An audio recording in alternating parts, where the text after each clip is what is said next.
Everyone म हो सचिन स्वागत छ तपाईहरुलाई आजको मेरो यो भिडियोमा। आजको भिडियोमा म फ्यान बनाउन गइरहेको छु। त सुरु गरौँ आजको यो भिडियो।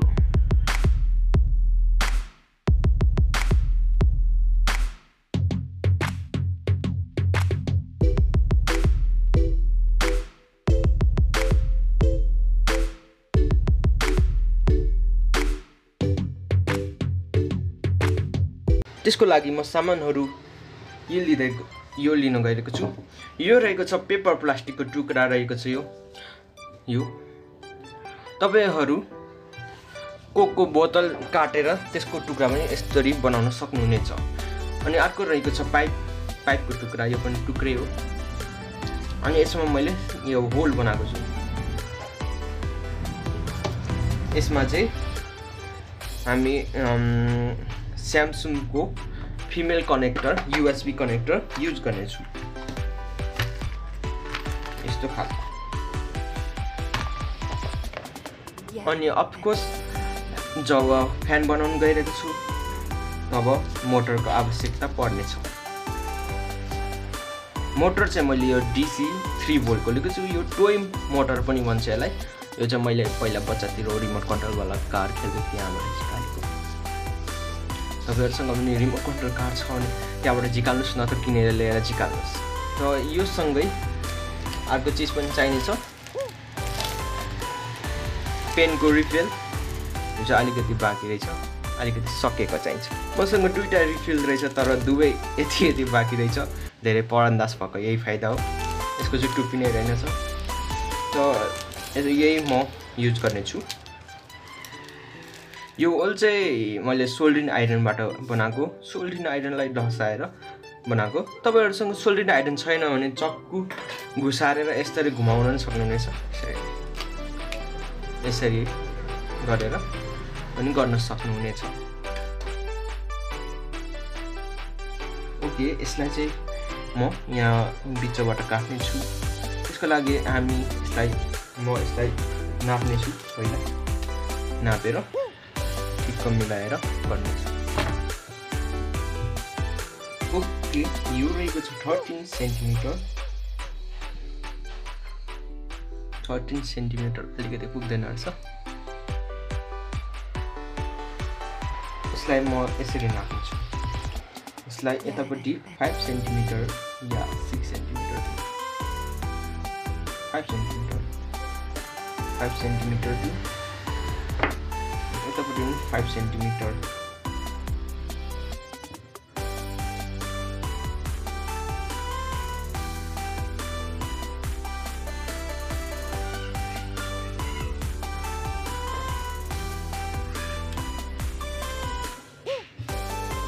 यसको पनि म बिचको यो रहेको छ 3 सेन्टिमिटर।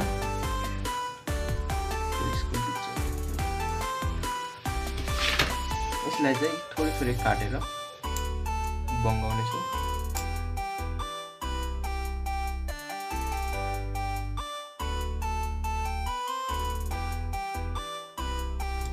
थोरै यसलाई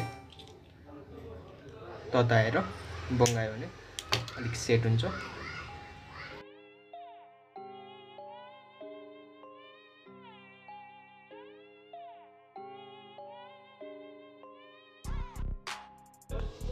मैले चाहिँ पहिला पनि यहाँ बनाएको छु एउटा फ्यान।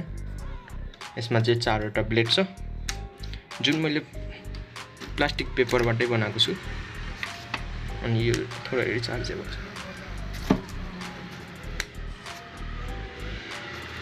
यहाँबाट रिचार्ज गर्न मिल्छ। यता रहेको चाहिँ यसको स्विच। अब यसको पालो। यो चाहिँ म यसको टुप्पीलाई यसमा युज गर्ने छु मोटरमा कनेक्ट गर्नको लागि। त्यो यो काम छैन, यो निकाल्दिउँ अगाडिको टुप्पी।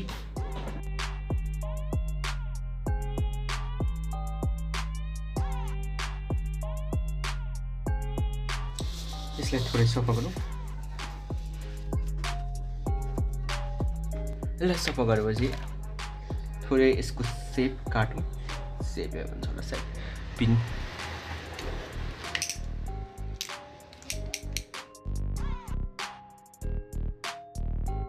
काटिएको छ।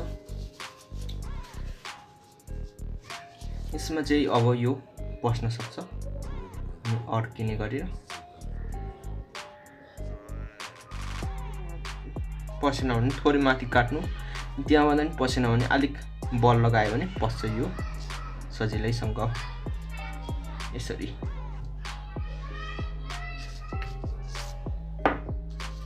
अनि यसको यतापट्टिको पनि थोरै काटौँ,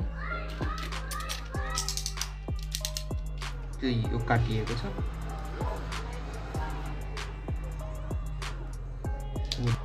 पहिले सुरु तपाईको रिफिलमा चाहिँ इङ्क छ भने अलिकति सावधान तरिकाले निकाल्नु होला, नत्र यस्तै छर्किन्छ। छर्केर मेरो अनुहार पनि लागेको थियो, भर्खरै मुख धोइराखेँ मैले। ब्लेडमा चाहिँ यहाँ घेरा लगाएको छु मैले, त्यसरी नै तपाईँले पनि नापेर घेरा लगाउनु होला अनि त्यसलाई वाल पारौँ।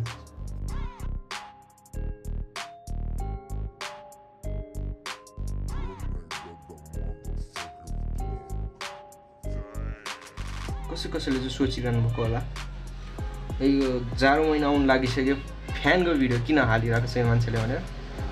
त्यसको लागि चाहिँ म क्षमा प्रार्थी छु। यो भिडियो अलिक ढिलै आयो जस्तो लाग्यो मलाई पनि। यो यसरी लाग्नेछ अनि यसको माथि चाहिँ यो जानेछ, यसरी यो लक बस्नेछ। त यो कनेक्ट भइसकेको छ यसरी। अनि यो यहाँ यसको थोरै बल लगाउनु पर्ने हुन्छ।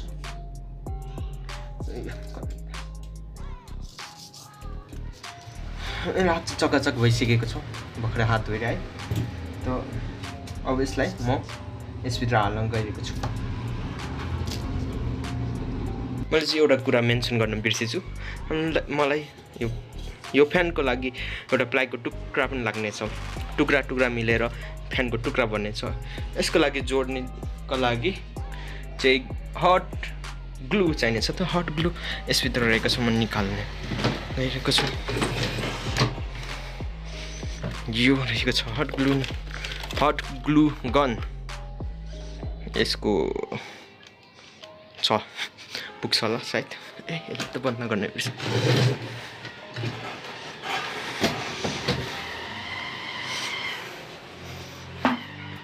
यहाँ रहेको छ ल।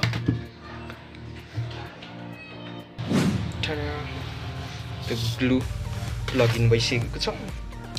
अब यता आउँ, यसलाई चाहिँ यो तारलाई यहाँबाट हाल।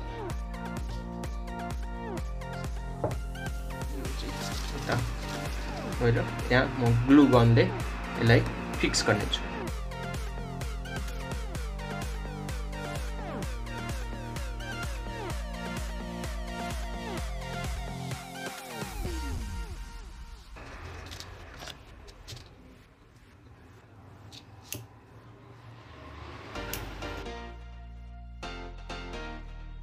यसलाई चाहिँ काट्दा हुन्छ।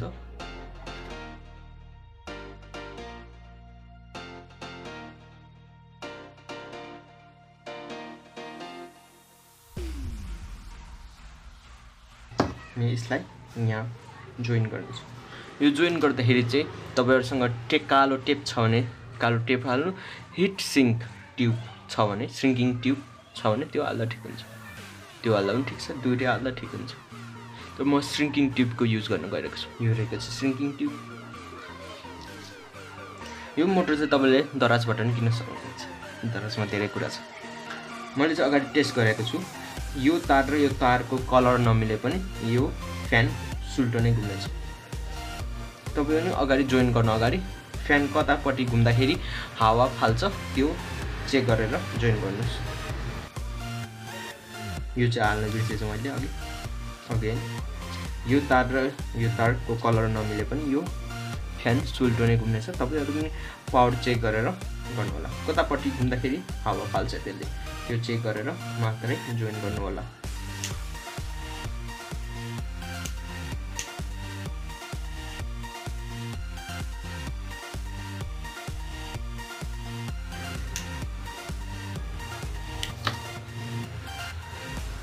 हाम्रो हट ग्लु तयार भइसकेको छ।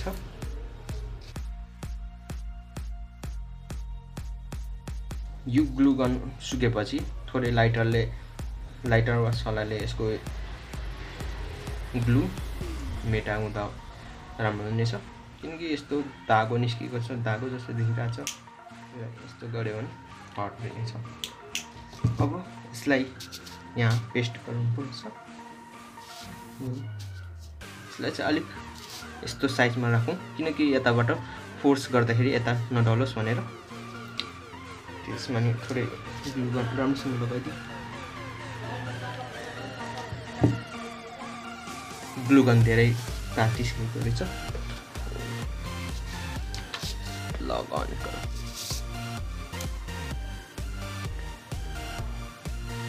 त्यसले अब रहेको छ #टेस्टिङ टाइम।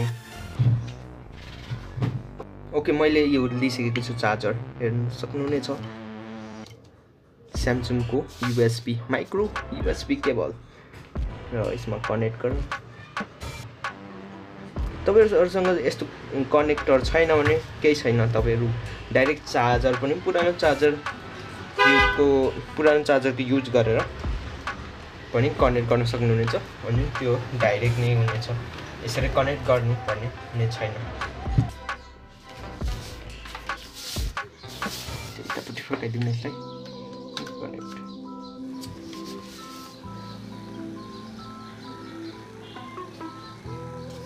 यसको ब्लेड तपाईले जति राम्रो बनाउन सक्नुभयो, अलिक सिधा र अलिक ब्यालेन्स टाइपको हो, त्यति नै यो स्पिड हुनेछ। स्पिड अनि राम्रो हावा फाल्नेछ। यो रहेको छ ग्लु गनको त्यो टुक्राहरू स्पाइडरको जाल जस्तो रहेको छ। सक्नुहुन्छ यसलाई। यो चाहिँ तपाईहरु यदि अफिसमा काम गर्नुहुनेछ, धेरै अलिक हावा नआउने टाइपको भन्दाखेरि पनि गर्मी हुने टाइपको ठाउँमा बस्नुहुन्छ र तपाईहरुसँग फ्यान पनि छैन, अलिक टेबलमा बस्ने फ्यान चाहनुहुन्छ भने तपाईले यो बनाउन सक्नुहुनेछ कम लगानीमै। लगानी क्या डेन्जर नेपाली बोलिरहेको छु मैले। ओके, आजको भिडियो यति नै थियो। राम्रो लाग्यो भने लाइक, शेयर, कमेन्ट गरिदिनु होला। यस्तै भिडियो हेर्नको लागि मेरो च्यानल सब्स्क्राइब गर्नु होला। भेट्नेछौँ हामी अर्को भिडियोमा। तबसम्मको लागि by by, have a nice day.